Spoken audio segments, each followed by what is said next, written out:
आओ टाइसन आओ। खुशामदीद। भाई बारूद के ढेर पर खड़े होकर आपकी बात नहीं क्या करते। ज़िब्रान ज़िब्रान डर्टी माइंड, ले तेरे जन्मदिन पर तेरे लिए तोहफा लाया। लीजा, लूसी, गॉली, पॉलो सब मिलकर यहाँ पर तोहफा खोलो। भाई मजाक बहुत हो गया है टाइसन। यूं तो तुम्हारी और मेरी बहुत पहले पुराने दोस्ती थी, लेकिन अब तुम्हारी और मेरी दोस्ती को नजर लग गया है। कोई तीसरा इस दुश्मनी का फायदा उठा रहा है। हाँ विशाल लाओ, आज तुम्हारी रिहाई के चर्चे चारों हो रहे हैं। तुमने उन चारों को तो मार दिया, मगर उन्हें सजा कहाँ दी जो वाकई हकदार हैं। जिब्रान और टाइसन इस शहर के सबसे बड़े ड्रग्स का कारोबार करने वालों में हैं। हम लोग शुरू से धंधा करते आए हैं। भाई ऐसा करते हैं, हम अपने इलाके बांट लेते हैं। पूरब तुम बांट लो, पश्चिम हम बांट लेते हैं भाई। ये तेरे डर्टी माइंड में एक बहुत अच्छा आइडिया आया है। तुम्हें जुर्म को मिटाने के लिए इन्हें इस जहां से मिटाना होगा। यह क्या कह रहे जिंदाल साहब? आपने एहसान जरूर किया मुझ पर, लेकिन जो चीज आप मुझसे मांग रहे हैं वो मैं आपको नहीं दे सकता। नहीं नहीं विशाल, मुझे शुरू से ही लगता था यही है वो हाथ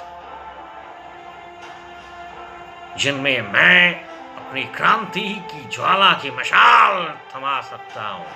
और हाँ विशाल, उस किताब के आखिरी पन्ने पर तुम्हें तस्वीर नहीं मिलेगी। वो जो शख्स है वो, उसका नाम है कमिश्नर कामदेव कुलकर्णी। जिब्रान और टाइसन जैसे अपराधियों को शय दे रखी है उसने। पुलिस क्या करेगी? हाँ, अरे पुलिस क्या करेगी? ये आजकल के लौंडे लपाड़े ड्रग्स में ही अपनी जिंदगी ढूंढते हैं। पुलिस क्या करेगी? हाँ सर, आपने तो पहली बार लाख रुपए की बात की है। सर, मेरे पास उनके पास जाने का एक मस्त प्लान है। क्यों ना हम उनके नाइट क्लब में चेहरे बदल कर जाए। ये मुझे मरवाने का पूरा प्लान कर रखा सर। नहीं, ये आपके हीरोगिरी के चक्कर में हर बार मैं फंस जाऊंगा। नहीं नहीं। काशी काशी, रोमा समझाओ इसको। रोमा, तो चीज बड़ी है, मस्त मस्त। विशाल, बाहर एक लाश पड़ी है और मुझे खूनी की तलाश है। सॉरी, मैं इस मामले में तुम्हारी कोई मदद नहीं कर सकता। क्या मैं जान सकता हूं कि हादसे के वक्त तुम होटल के बाहर क्या कर रहे हो? क्यों, यहाँ कर्फ्यू लगा है क्या? ये मेरे सवाल का जवाब नहीं हुआ विशाल। यह मेरा जाती मामला है। तुम बेकार में मेरे रास्ते आ रहे हो इंस्पेक्टर। जिस रास्ते पर तुम चल रहे हो विशाल, उस रास्ते पर तुम हमेशा मुझे खड़ा पाओगे। तुम बेकार में मुझसे उलझ रहे हो। वाह विशाल, कौन तुमसे उलझ रहा है? इंस्पेक्टर अमर सक्सेना। इनका कहना है कि अभी अभी मैंने किसी का खून किया है। अरे नहीं नहीं अमर नहीं, पिछले 2 घंटे से तो विशाल मेरे साथ था। अगर विशाल पर आपका शक बिल्कुल बेबुनियाद है, ये निहायती शरीफ आदमी है। शरीफ लोगों की शराफत इनसे नहीं देखी जाती जिंदाल साहब। इंस्पेक्टर अमर सक्सेना, मुजरिम कोई माँ के पेट से पलकर जन्म नहीं लेता, उसे मुजरिम बनाता तुम्हारा कानून, तुम्हारी पुलिस। आओ विशाल आओ, आज तो तुम्हें गले लगाने को जी चाहता है। तुमने कमिश्नर को मारकर इस समाज पर वाकई बहुत बड़ा एहसान किया है। कलयुग में सतयुग का निर्माण किया है तुमने। सत्युग का निर्माण सत्य पे हुआ था जिंदाल साहब, और सत्य वो नहीं है जो आप मुझे दिखा रहे हैं। इसलिए मैंने कमिश्नर को जिंदा छोड़ दिया। मैं कमिश्नर की असलियत जान चुका हूं। निहायती शरीफ और ईमानदार अफसर है वो। जिब्रान और टाइसन जैसे लोगों से उसकी दुश्मनी है, दोस्ती नहीं।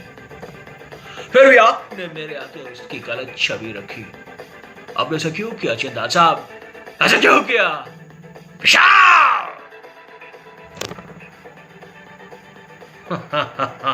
सही फरमाया तुमने विशाल।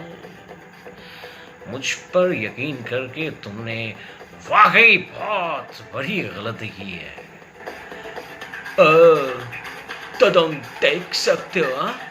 और अब तक मुझे कठपुतली की तरह नचा रहे थे। धोखेबाज, कभी नहीं। मैं तेरी असलियत सबके सामने बता दूंगा जंदाल। कोई जरूरत नहीं है विशाल, मैंने सब कुछ सुन लिया है। इसे कानून सजा देगा। नहीं, इसने मेरे साथ जो किया है इसका हकदार मैं हूं, हाँ? अबे हट जा, ये खूनी था मेरे बाप का, समझा कर। इतनी बड़ी बात है, छोड़ दूं क्या? नहीं, सुधारा छोड़ो तुम लोग। इसी चक्कर में जिंदाल भाग रहा है। ये तुम दोनों के हेरा फेरी में आना गाने में विलन भाग जाता है। अरे देखो, भागने की कोशिश कर रहा है, मार गिराओ। शाबाश मेरे बच्चों। आप लोग क्या कर रहे हैं? अरे इसी तरह के मनोरंजन और इसी तरह के हंसी मजाक के लिए मिमिक किंग्स चैनल सब्सक्राइब करो, नीचे लिंक पर लाइक करो और अपना प्यार हमारी तरफ बढ़ाते रहो, समझे? सर, ये तो आपने करोड़ रुपए की बात की।